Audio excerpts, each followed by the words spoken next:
help me. Grandma. It was just past midnight.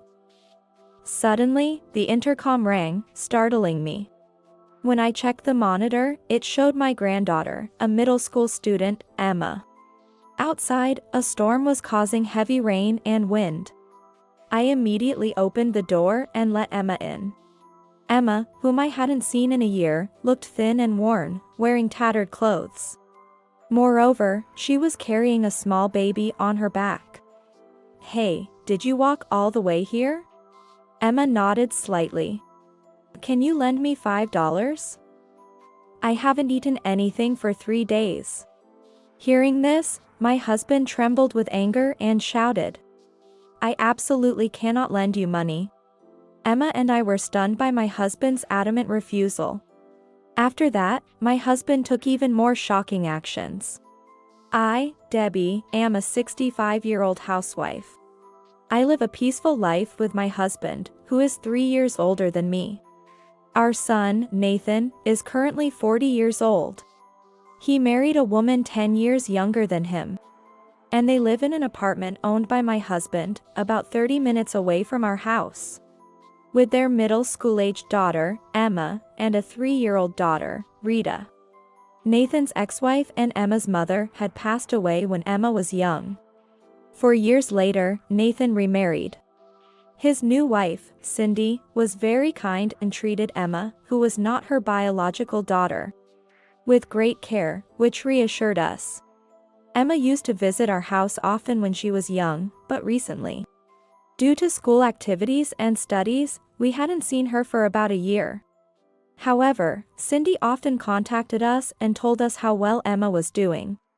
While relieved, Emma is still our precious and beloved granddaughter. I often reminisce about her childhood. Nathan's ex-wife had a frail health and was advised by doctors not to have children. However, she chose to bring Emma into this world, despite understanding the instability of her health. Sadly, her health deteriorated further, and she passed away when Emma was 3 years old. Emma inherited her mother's kindness and grew up to be a warm-hearted person. "Grandma, shall I give you a shoulder massage? Would you do that for me?" "Thank you. Grandma, stay healthy always." Before Nathan remarried, we often looked after Emma at our home, as he was busy with work. We raised her as if she were our own child. 4 years ago, Nathan decided to remarry. He introduced us to Cindy, a bright and energetic woman. Cindy worked at a bar Nathan frequented, and they quickly grew close. Though her flashy appearance and long nails initially surprised us, we were reassured by Nathan's assurance of her kind attitude towards Emma. "What made you fall in love with Cindy?" "I've always been too serious, but Cindy taught me how to enjoy life." "I see." Thinking back, I wonder if discussing Nathan's view on enjoying life more deeply could have prevented the tragedy that followed. The regret keeps growing. Nathan and Cindy married, and soon their daughter, Rita, was born. Emma, 12 years her junior, was overjoyed at her sister's birth. She adored Rita and took great care of her every day. We were truly happy for our son's family's happiness.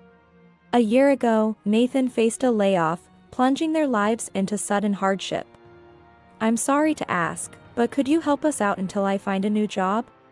I plan to start a part-time job, but with the kids and everything." "I'm sorry, please help us." "All right. Given the situation, we'll help for the sake of our grandchildren. But we can't support you for long. Both of you need to find work soon and stabilize your lives." It was the first time our son and his wife had ever asked us for help. Seeing them like this, my husband decided to support their family of 4 with $2,000 a month. Originally, this money was saved for our retirement. But in such a situation, we couldn't afford to worry about that. Initially, we optimistically thought that this tough situation would soon improve. But a year passed before we knew it. Looking back, Emma stopped visiting our house during that year. Then, on the day of a big storm, an unexpected event occurred. With heavy rain and wind outside, we closed our storm shutters early and stayed inside. Around 1 a.m., while dozing in bed, I was awakened by the repeated ringing of the intercom. Who could it be at this hour? Someone ringing the bell at this time must be in trouble. Let's check. Cautiously checking the camera, we were shocked. It was our granddaughter, Emma, crying. Help me. Grandma. Emma. What happened? Why are you here? Emma, whom we hadn't seen for a year, was thin and wore tattered clothes. She was drenched and covered in grass and leaves. Surprisingly, Emma was carrying Rita, who was sound asleep.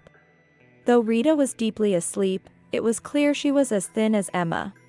Despite being nearly 3, Rita looked like a baby. Hey, did you walk all the way here? Emma nodded slightly and explained their situation. We were speechless with shock. Can you lend me $5? I haven't eaten anything for 3 days. Apparently, with the school closed and no lunch provided, Emma had nothing to eat. She had been feeding Rita bread and bananas. Eating only once every 3 days with the $5 she received from her parents. But now, she had run out of money. Waiting for her parents who never returned home, Emma had come to us for help. At that moment, my husband trembled with anger. I absolutely cannot lend you money. His firm attitude left me bewildered. Emma hid behind me, shrinking in fear. My husband, usually calm, rarely got angry like this. Why? You can't lend even $5. Emma hasn't eaten anything. Realizing his mistake, my husband soon returned to his kind demeanor. With a sad face unlike any we'd seen before, he tearfully stroked Emma's head lovingly. I didn't mean to scare you. I meant we wouldn't give any more money to Nathan and his wife. Emma, don't worry. You can relax here. I was worried when you looked so scary. Sorry, I got emotional. I can't forgive our son for letting our grandchildren suffer like this. Emma, Rita, don't worry anymore. Grandpa will protect you both from now on. Relieved by my husband's words, I noticed Emma still looked confused. But, do you think I'm a nuisance, Grandma? Have you always disliked me? Surprised by her unexpected words, my husband and I tilted our heads in confusion. Why would you think that?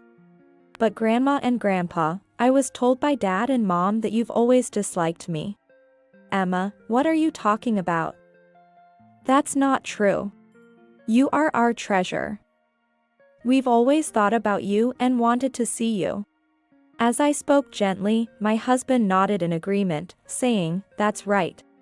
Then, Emma burst into tears and clung to me. Emma, who had believed her parents' words, must have been enduring her anxieties while protecting Rita all by herself. We wrapped sleeping Rita in a soft towel and laid her on a cushion. I handed a towel to Emma and, after she calmed down a bit, served her some warm cocoa. It's been a while since I've had something so warm and delicious. At that moment, Rita, who had been in a deep sleep, woke up. Looking around curiously, she asked, Sister, where are we? Rita had only visited our house a few times as a baby, so she didn't remember it. This is Grandma and Grandpa's house. It's safe here. Hearing this, Rita smiled in relief. Seeing both of them relaxed, I suggested Emma take a shower. When she undressed, I noticed her body was covered in bruises. There were pinch marks on her arms and legs, and burns-like injuries. When I asked what happened, Emma said they were inflicted by Cindy. She said she gets irritated seeing my skin because it's so pretty. How terrible.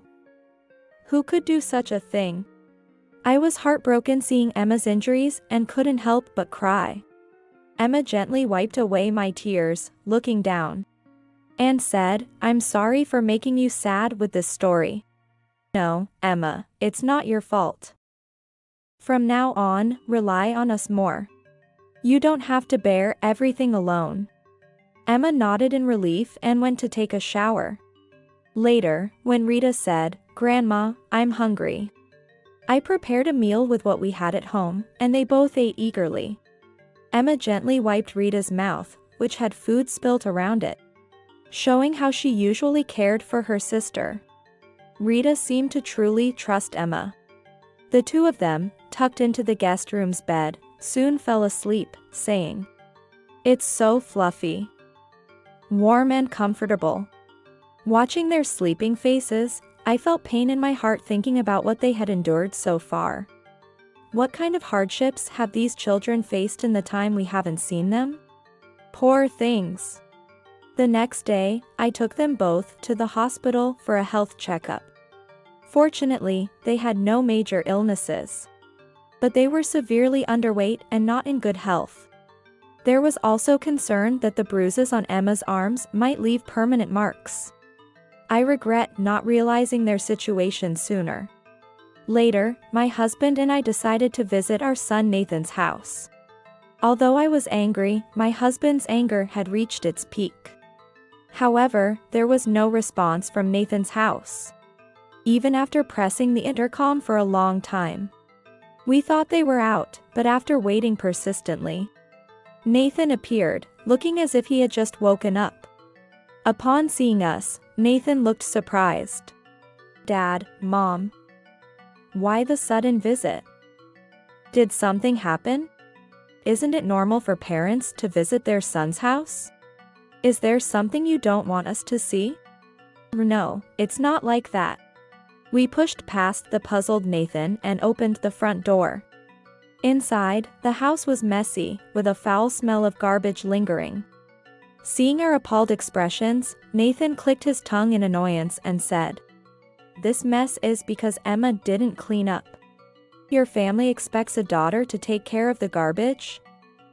That's strange." Nathan covered his mouth as if regretting his words, and my husband stared at him sternly. At that moment, Cindy emerged from the bedroom. Her hair was disheveled, and she was wearing a shirt so sloppily that her underwear was visible. Her eye makeup was smudged black, indicating she hadn't even washed her face. Cindy was surprised to see us too, but quickly put on an unhappy face and said, "You should at least call before coming over. Think about common sense." "Oh, so it's common sense for you to not care for the children? Leave the house in such a mess, and sleep past noon? That's..." Unable to respond, my husband began to speak. "Well, never mind that. Where are the grandchildren?" He deliberately asked about the grandchildren. Seeing our son and his wife exchanging glances, it was clear they hadn't realized the children were missing. Noticing that Emma's shoes were not at the entrance, a flustered Cindy said, "Oh, right. Today, Emma took Rita to a friend's house. She always does whatever she wants, so selfish. I'm raising her even though we're not blood related, and she's ungrateful. It's troubling." "Yeah, we feed them, but they don't help around the house at all." Hearing this, my son and his wife started bad-mouthing Emma without any remorse. At that moment, I exploded with the anger I had been holding back. "What do you mean you feed them? Do you realize what it means that $5 is their food budget for 3 days? Emma has been enduring, not eating herself, just to feed Rita. I can't believe this. What can I say? When your son doesn't work, we have to save. Life is hard. If it's so hard, why do you both look so well-fed and healthy while Emma and Rita are skin and bones?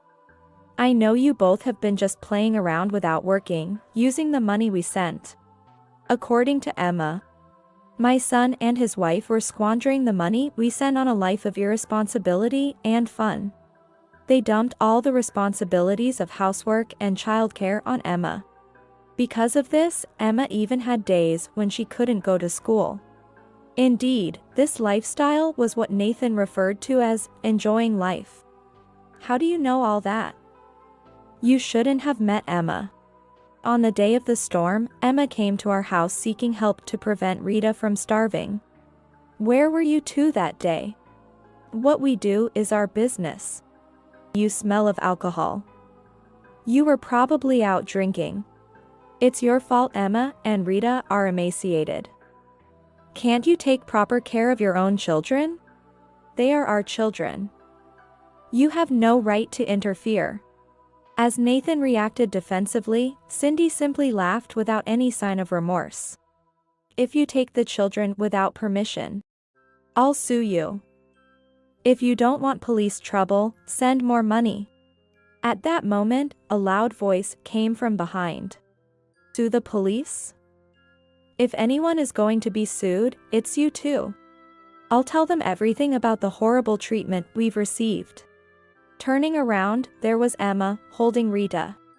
We had told them to stay home, but they came here in a taxi, using the $100 we had given them for emergencies. I'm done being your child. I'm going to live with Grandpa's house. What are you saying? You think the police will take a child's word seriously? I'll be a witness. We've already taken them to the hospital for a checkup. We have the medical reports as evidence, showing their injuries and health conditions. Whatever. I don't care about Emma, she's not my real child, but Rita is. Come here, Rita. You prefer mommy, right? Reaching out to Rita, Cindy was met with rejection. Rita, looking close to tears, shouted, "No. I want to be with sister. I don't need mommy," and clung to Emma, refusing to go to Cindy. Cindy was stunned to see this. A mother who had not shown love to her child was now being rejected by her young daughter. You should know, we won't be sending you money anymore.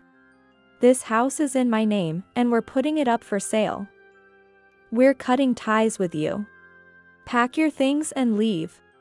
You'll regret letting these children go one day. Confronted and cornered by my husband, Nathan and his wife finally realized their predicament and began to apologize frantically. Dad, if we lose this house, how are we supposed to survive? I promise I'll seriously look for a job. Please forgive us. I'll take care of the children too. Please, forgive us. What are you saying now? It's too late. We can't trust you anymore. I'll change, I swear. Just help us this time. You will pay for your sins in some way. From now on, stay out of our lives. Leaving Nathan and Cindy, who were apologizing, we returned home with our grandchildren. Later, they were arrested for their malicious treatment of the children. Neighbors testified that Emma had been taking care of the house in place of the parents, and that Rita had been left outside the house while Emma was at school. Nathan and Cindy were imprisoned and would not be able to come out for a while. Even if they were released, their actions were well known in the community. There was an air that nobody wanted anything to do with them. As for us, we completed the formalities to adopt Emma and Rita. We demanded $1,000 per month from Nathan and Cindy as child support. This money is intended to be saved for the grandchildren's future. Emma remains a kind-hearted child, always helping with household chores. She also talks about her dream of becoming a doctor to ensure a better future for Rita. Our days, surrounded by our beloved grandchildren, are filled with happiness.